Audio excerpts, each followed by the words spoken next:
Hi everyone, good morning. Another day, another devotion for today. So, merong tatlong dahilan kung bakit kailangan natin magtiwala sa Diyos. So, transcendence of God yung topic natin for today. At ang verse natin, Isaiah 55 verse 8 to 9. Tatlong dahilan para magtiwala sa ating Diyos. Pag sinabi natin godly transcendence, ibig sabihin niya siya yung nandun sa pinaka-kaitaas-taasan. He's different from us. He's transcendent. Siya yung pinaka-mataas sa lahat at walang makakapatay sa Diyos.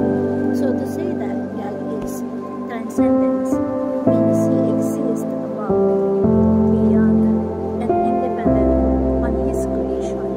He's not bound by time, space, or matter. Yung Diyos natin, nasa labas siya ng time, space, and matter. In fact, yung buong universe nag-exist sa Diyos. Hindi po yung Diyos ang nandun sa creation. Hindi yung creation ang nasa Diyos. Unlike His creatures, He is holy and infinitely greater than all His made. Scripture reveals that God's transcendence is passages like desires.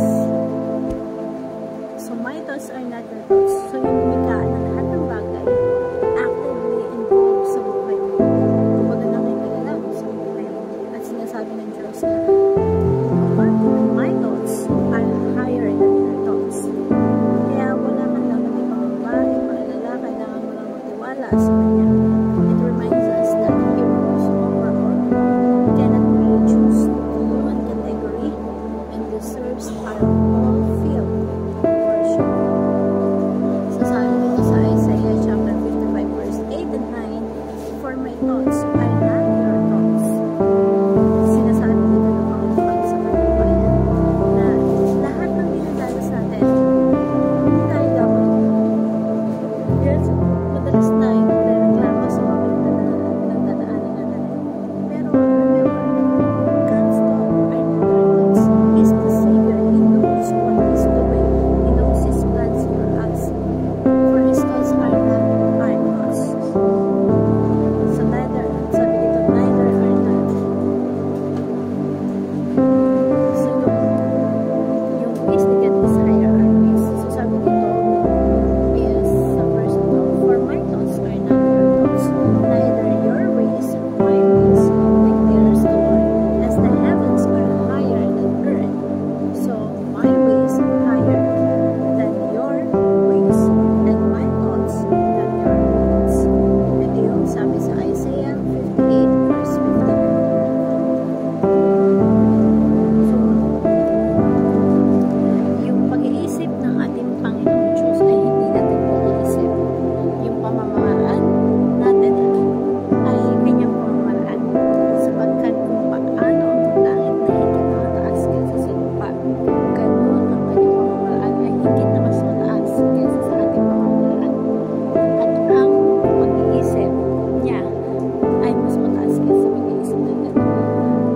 So the first teaching of the day, 3 reasons to trust God. Tatlong dahilan kung bakit kailangan mo yung magtitiwala mo sa ating Diyos. Unang-una, God is both transcendence and immanent. Pag sinabi natin transcendence, ang Diyos yung nandun sa pinakakaitaas-taasan. He is beyond creation.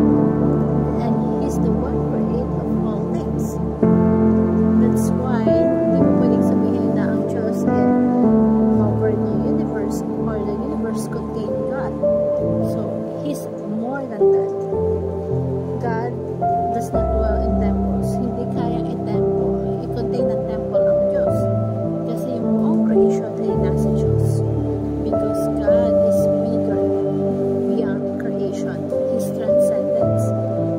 Pag kung iisipin mo na siya ay transcendence, ibig sabihin, yung pag-iisip ng Diyos ay higit sa pag-iisip kaysa sa atin. Yung karunungan natin walang kwenta sa karunungan ng Diyos. Mas alam ng Diyos ang ginagawa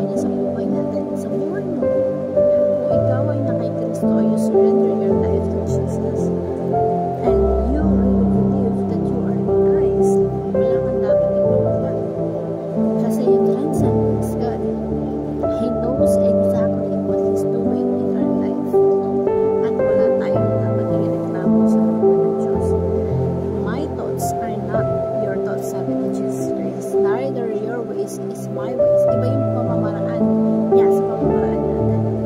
God boasts transcendence and immanent. When we say immanent, ito yung si Lord, bagamat siya ay nasa pinakakaitaas-itaas beyond creation, at the same time, He's immanent. He's actively involved in our life. Bawat minuto ng buhay natin involves si Lord. Bawat tibok ng puso natin involves si Lord. In fact, hindi titibok yung puso natin or mananatili tayong buhay kung hindi niya tayo pinapalago yung buhay. His transcendence, and at the same time, He's immanent. Siya ay malayo. Siya din ay malapit. Siya ay malayo sa atin, pero malapit siya sa atin. He's near. Kapag binasa mo yung Isaiah 55, this is a verse na to, seek the Lord while He may be found. Call on Him while He is near. Let the wicked forsake their ways and unrighteousness and thoughts. Let them turn to the Lord. Yung pangalawang puntos natin, God's thoughts are infinitely higher. Yung pag-iisip ng Diyos, mas mataas kaysa sa ating pag-iisip. Kaya, sabi dito sa verse 8, sapagkat ang aking pag-iisip ay hindi ninyong pag-iisip. Meaning, sinasabi ng Diyos na yung nalalaman natin ay mas maliit compared sa kaalaman ng Diyos. Pag nag-isip tayo, bang. Kung pag nagplano tayo, panandalian lang. Hindi natin minsan alam kung anong nangyayari mamaya or kinabukasan. Hindi natin control yun. Minsan, yung mga magagaling nagpaplano ng 1 week, months, or 3 months, or years. Pero ang Diyos, infinite mag-isip mula sa nakalipas hanggang sa pinakadulo. Tapos na sa kanyang isip at yung plano niya.